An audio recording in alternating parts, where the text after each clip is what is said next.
So this patient, she's a nursing student. She's pulling long shifts and her body is waving that white flag. She has low back pain, neck issues, headaches, and even sinus pressure with the weather changes. Make sure you watch to the end of the video to see how we treated her sinuses. Okay, let's fix her up. Make sure you follow and subscribe. Your spine will thank you. Just like super tight and tense. And you said pressure in the sinuses, like top of the head, back of the head? It's been a lot at the top and the top back. There. That's what we wanted. Awesome. There it goes. I feel okay. Yeah. Let's go. Let's do. That is tighter than what it usually is. Yeah, usually the right side is pretty bad. There we go. Side.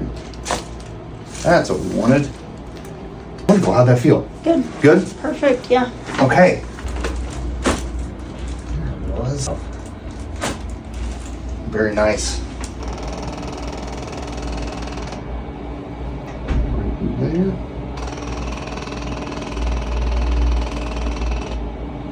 And then come right on this one.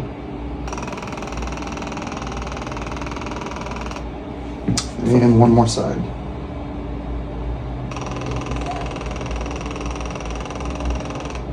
There we go. Do you get instant drainage with that? I can usually feel it by the end of the day. Kind of loosens up a little Yeah. bit? Yeah. Some people get it instantly after we do that. No, It's usually like I can giving at them least feel tissues. it by the end of the day for Yeah. sure. And then I sleep a lot better. Perfect.